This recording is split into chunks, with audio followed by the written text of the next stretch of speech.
Okay, so you'll also want to pull up the PowerPoint that we're continuing from class, as I'll be going over the person of Christ, or what we call in theology, Christology. You'll want to probably go to slide 7 to begin, and then we will continue from there. So the question on slide 7 is the incarnation. Why did God become man, or assume, that's the key word, assume human nature? So the Catechism will list 4 reasons. 1, to save us from our sins and to reconcile us to God. 2, so that we might know God's love. 3, to be our model of holiness. And 4, finally and most importantly, to enable us to be partakers of the divine nature. So the question really centers around, why would God become man? The simple answer is God becoming man restores us, only through the incarnation restores us to proper relationship with God. And so, through the offerings of the Old Testament and the sacrifices, they were not able to effect the redemption and sanctification of all of humanity. And so now, God becoming man, us, to become more like God, or to live more properly in the image. And so that's really the basics of it. And of course, here we have outlined the 4. So the first one is to save us and reconcile us to God. So the sacrifices and offerings of the Old Testament could not do that definitively once and for all, like the sacrifice of Christ. So they had to be repeated consistently throughout the Old Testament. So with the coming of Christ, once and for all, in that one sacrifice that is represented in the liturgy of the Mass every Sunday, is the once and for all sacrifice. And then the second one is so that we might know God's love. So through, you'll see in John 3:16, for God so loved the world that he gave his only Son. It's kind of alluding to this principle of, we can see the love of God, for he was able to complete even what Abraham wasn't asked to. And so as we talked about in a previous class when we went over the covenants, all the animal sacrifices later on in the Old Testament, the significance or meaning in the near sacrifice of Isaac. And now with Christ, you see that God the Father is able to complete that sacrifice which wasn't asked of Abraham. And so you have some typology there between Isaac and Abraham, and God the Father and God the Son. Number 3, our model of holiness. So through Christ's life, and especially through his passion, it gives us a model on how to live our lives. And once again, this goes to our 4th key, incarnate wisdom, which tells us that only through the cross, or only through participating in the life of Christ in a real tangible way, through the model of our own lives, to understand the truths of the faith and our communion with God deeper. And so Christ gives us a model for holiness. This is what we call in theology a divine exemplar. The 4th one, which is finally and most importantly, it enables us to be partakers in the divine life. In the early church, they used to have a saying that was that God became man so man might become God.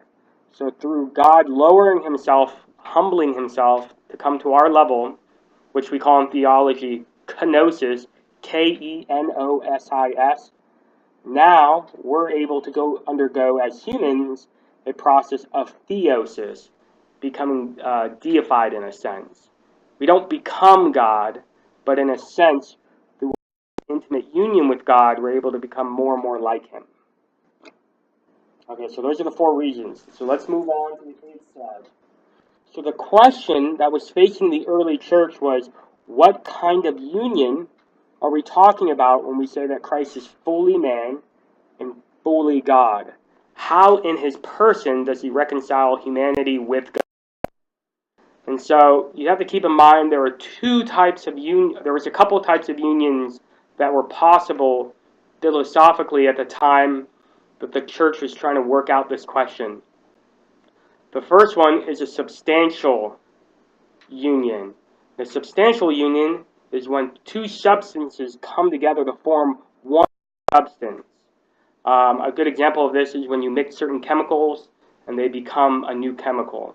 Or it's another example of this, a substantial union. That would probably be the best one I can think of, is where two elements come together to form a completely new substance.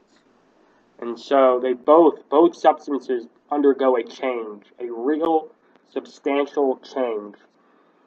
The second type of union that's possible is what we call an accidental union. Before we have to talk about philosophically what we mean, the distinction between substance and accident. The most simplistic way I can think of to talk about this, to really give you a clear idea of what we mean by substance and what we mean by accident, is the Eucharist.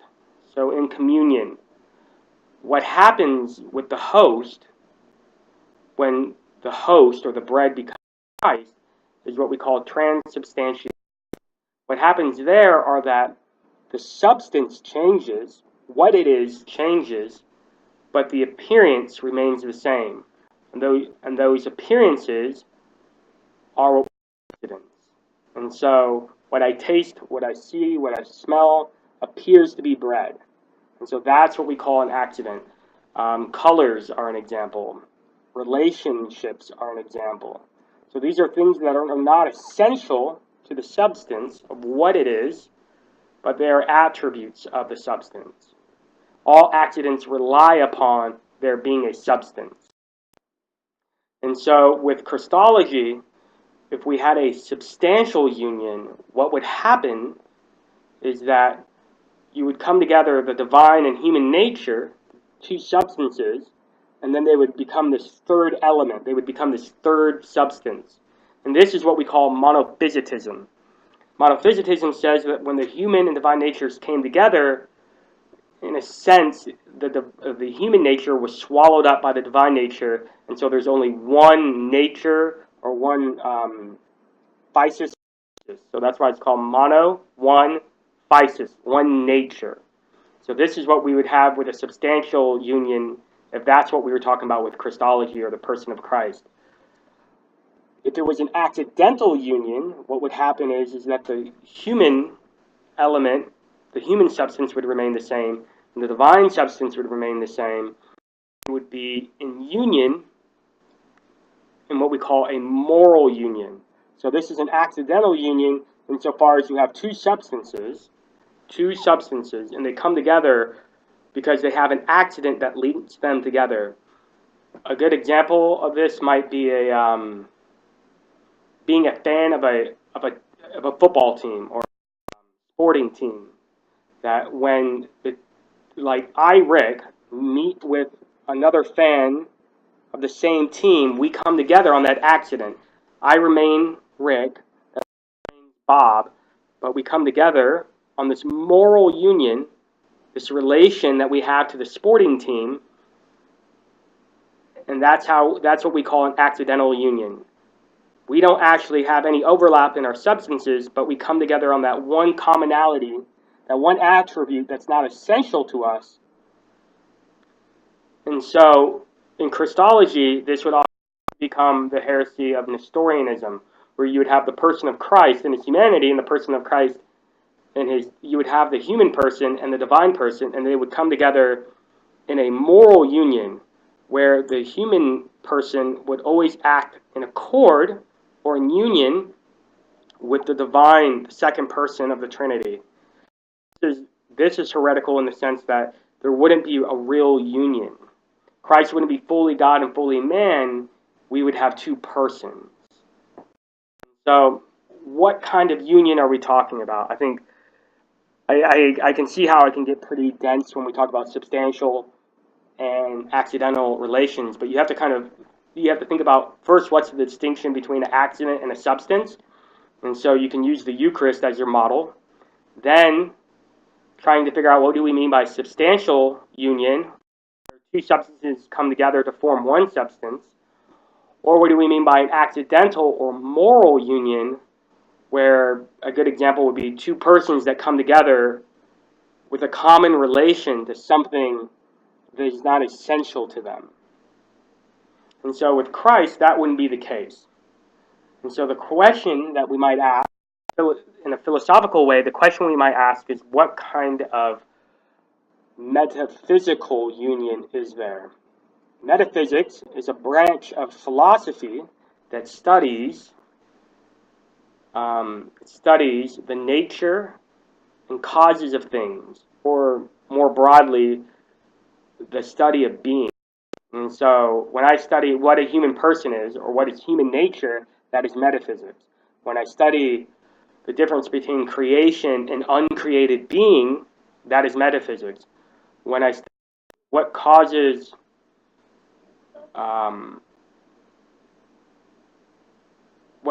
one other thing, when there's a causal difference, that's what we call metaphysics. So metaphysics is the study of causes and natures, what things are in themselves, and what causes them to come into existence. So with Christ, we have two natures. We have him human, fully man. So what do we mean when they come in union? What is that metaphysical union we're looking for? And so as you'll see on slide 9, you'll see that we have the early church in the first 6 centuries trying to iron out what is this union. Two principal schools that you want to remember.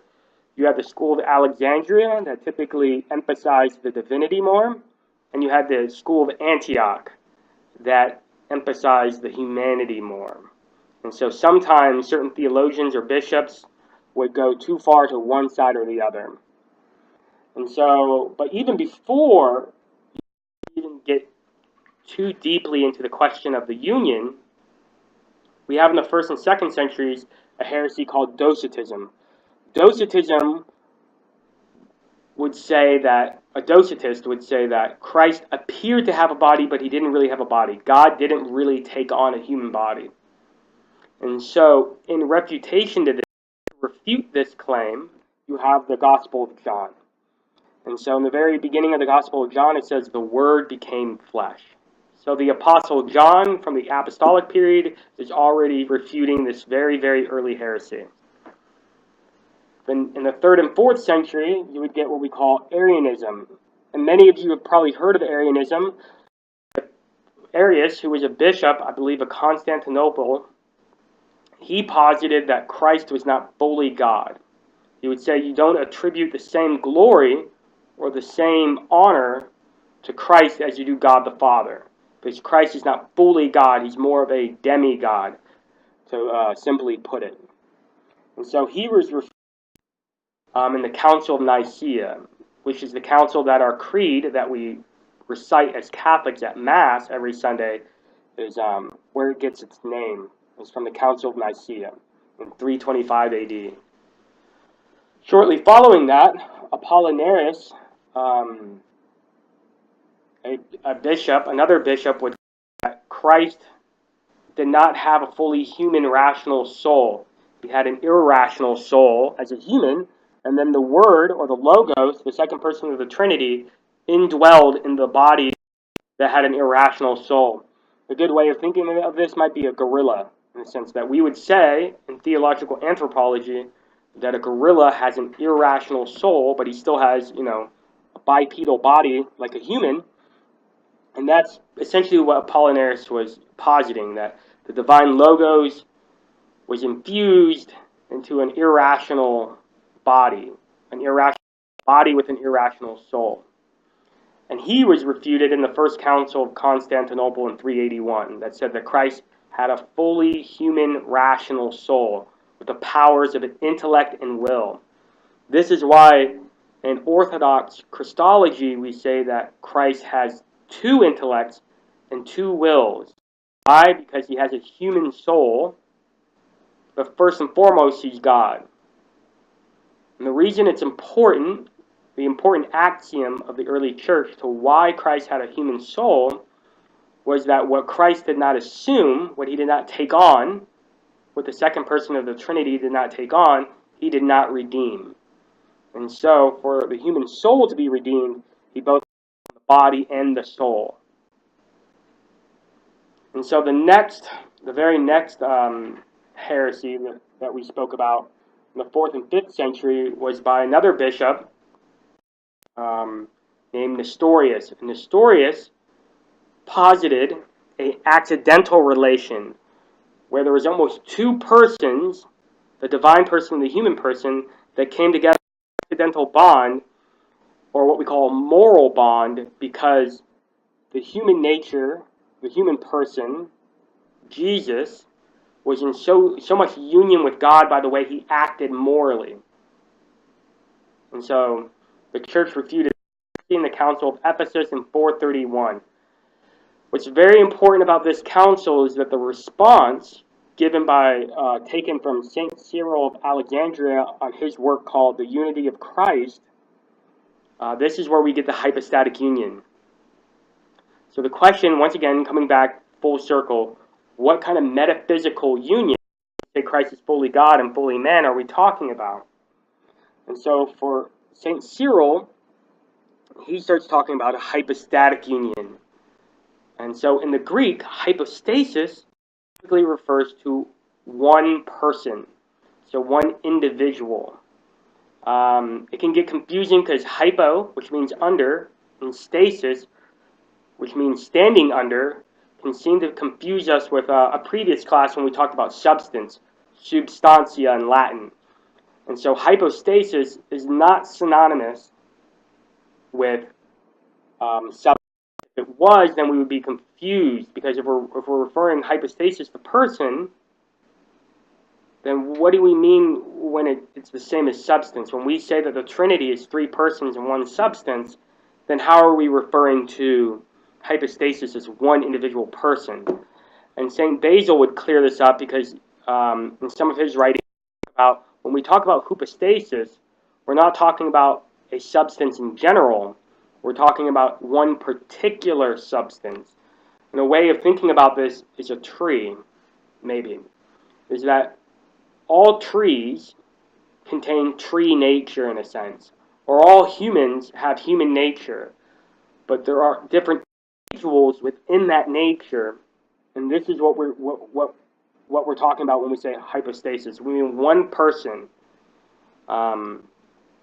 and so the one individual substance, one particular substance.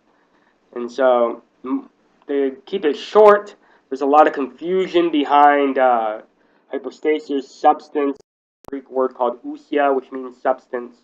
And so ousia is what we mean when we say substance in general, like human nature in general. When we say hypostasis, we refer to an individual within that substance, and that's what we refer to in human nature as a person. And so for St. Cyril, the union of the human and divine nature come together in the one divine person. And this is why we say the second person of the Trinity, who pre-existed time and pre-existed humanity, assumes human nature in his person. So this is why we call it a hypostatic union. So within the divine, you have the divine and human nature come together. And so what's important to keep in mind is what makes an individual a person, or what individuates a human person. And St. Cyril, in his hypostatic union, will talk about the human person, distinct from other human persons. What makes them an individual is what we call incommunicable. And what this means is, what makes me Rick, there's something about me that you can't find in someone else. And this is my individuating quality. And so this is what makes me a person, my incommunicable quality. That's what you need to remember, is that what makes a human person a person is an incommunicable quality. I, Rick, am not Bob, or I'm not Sally. I'm Rick. And so in the Trinity, you have the same thing, where you have the Son is not the Father, and the Father is not the Son. And so, with Christ, what makes him a person is the equal quality of being the Son within the Trinity. And so that's why, in a sense, we talk about the hypostatic union as the divine nature assuming humanity, at the same time leaving human nature intact, as far as we have a fully human soul. Soul in the broader sense, where we have the powers of intellect and will. I know this might seem a little confusing considering it's very deep metaphysically, but what you really want to remember is that the type of metaphysical union is a hypostatic union, where we're talking about one divine person who takes on human flesh.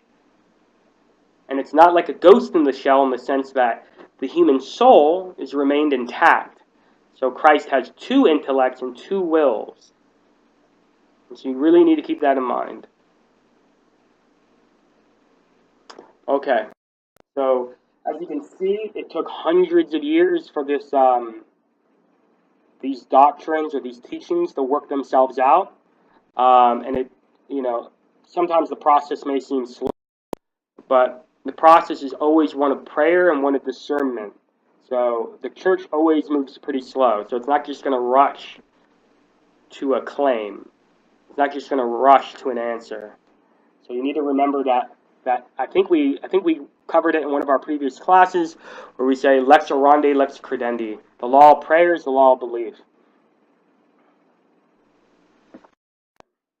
So as you can see on slide 10, we have pretty much the basics that you need to know for the hypostatic union. It's one person, one divine person, two natures. It's a divine person insofar as the Son preceded creation. He's pre-existing. He's eternal. And it assumed, the key word is assumed, human nature.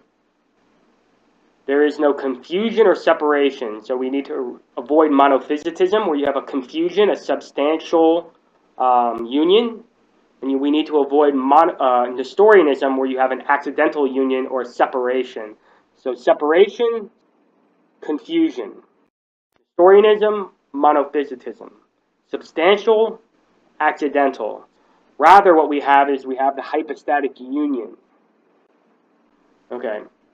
And then remember, he has two intellects and two wills. So now in the last few slides, we're just going to cover briefly Mariology. And if you are a theology or philosophy major, take a more in-depth course on this topic. But throughout the church's history, alongside the Christological dogmatic developments, there has always been the development of Mariology too. And the whole purpose of Mariology, or expounding on the teachings about Mary, is in direct and absolute relation to Christ. So every time we talk about something about Mary, it's never not Christocentric. Christ, the person of Christ, is always the center of our discussion, because he is a divine person, where Mary is not a divine person. Mary is not the mediator absolutely like Christ is, that restores humanity back to God. So even when we talk about Mary, it's either to protect something in Christology, like the Theotokos listed on your slide, where we say Mother of God, where Nestorius did not want to say Mother of God because he wanted to say that because you have this moral union, she's not the Mother of God, she's the Mother of the humanity. And so we call this Christotokos. He didn't want to say Theotokos.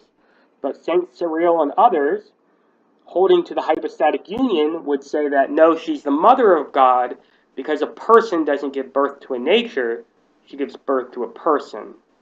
And so Mary as the Mother of God is kind of caught up in nature, human nature, and then by extension taking on Mary as a mother. And so when the angel Gabriel comes to Mary and she says, yes, this is what we're talking about, that within that Christological hypostatic union, Mary then becomes the Mother of God. And then next on the slide, we talk about the perpetual virginity. The three things you want to remember about the perpetual virginity is that Mary was a virgin before the birth of Christ, during the birth of Christ, and after the birth of Christ. So what do we mean by during the birth of Christ? Many theologians and saints have talked about this birth as light coming through glass. And I'll leave that to your to your imagination how Mary was a virgin before, during, and after. And so this is very important to keep in mind. And this is a very dogma of the church. This wasn't something later invented. It even precedes certain Christological dogmas. It's one of the first Mariological dogmas. And there's 4 reasons that you can see in the Catechism. The first one is to emphasize Jesus' divine origin. So without seed, that we're talking about that Jesus is not the son of Joseph, he's the son of God the Father. And so that's why it helps safeguard that truth that he's a divine person. And so by the miracle or the overshadowing of the Holy Spirit, Mary from that would become impregnated and not by Joseph. And so this is to just stress his divine origin. It's to stress God's initiative. God assumed flesh. It was God working through creation. It wasn't Joseph making that decision. It was God. And so as I think we talked in one of the earlier classes, God comes to meet man. That's always first God's initiative, and then we have a choice whether or not to cooperate. So by emphasizing the virgin birth, we also see that truth. The third one is it's a new birth by grace, right? And so just the miraculous nature of the Holy Spirit overshadowing Mary highlights something new is happening. This is a new birth. This is not something similar or identical from something from the Old Testament, even though you'll have examples of women that are barren who become then pregnant later by an act of God. With this is something totally different. This is a virgin birth. And then the fourth one is the sign of Mary's faith, a total self-gift. And so, once again, I think I might have said this in a previous class, but celibacy is not a renunciation of sexuality, but it's an elevation of it. And so far as one of the greatest gifts given to humanity, which is our sexuality, is then given back to God in the act of celibacy. And so Mary completely gives herself and orientates herself to God through her virginity. And so that's why she would become a model for the celibate life later. Okay, so let's move on to some of the other, let's move on to one of the more major Marian dogmas, which is the Immaculate Conception. With the Immaculate Conception, we need to keep a few things in mind. One, we need a proper understanding of original sin that we went over earlier in class today, where original sin is not transmitted, but it's contracted. And so Mary, when she was born, she wasn't born under original sin, because it wouldn't be transmitted to her from her parents. Is that God, going above and beyond the conditions that Adam broke, gave Mary what we call one singular privileged grace, and that was to be born outside of original sin. So she was what we call preserved from original sin. And her preservation is still based on the merits of Christ. And that's why we call it a preservative redemption. It's a redemption because it's still of Christ, but she was preserved from ever having original sin because God granted her a singular privilege to be born without original sin. And so it wasn't transmitted to her from her parents as an improper understanding of original sin might suggest. It was rather that God did not withhold his grace from her. He actually granted her the grace despite Adam. And so that's how you want to think about the Immaculate Conception. Mary was preserved from original sin, and this preservation was an act of God, and it was based on the merits of Christ. Nonetheless, still Mary, like the original parents, had to give her yes to God. And we see that most fully when the angel Gabriel comes to her and she says, "Let it be done to me according to thy word," which we call Mary's fiat. And so it still wasn't like Mary was puppeted by God to kind of just do as he still had to say yes in an act of freedom. But he granted her the grace that he had originally granted to Adam and Eve with a one singular privilege. So you want to remember, it's a preservation from original sin on the merits of Christ, and it was one singular privilege for her alone. That's it for Christology and Mariology. When we meet for class on Monday, we're going to talk about the life of Christ, and also do not forget that you have a quiz on Monday on the previous handout, which was on the angels and humanity. Okay, have a great day, and I will see you on Monday.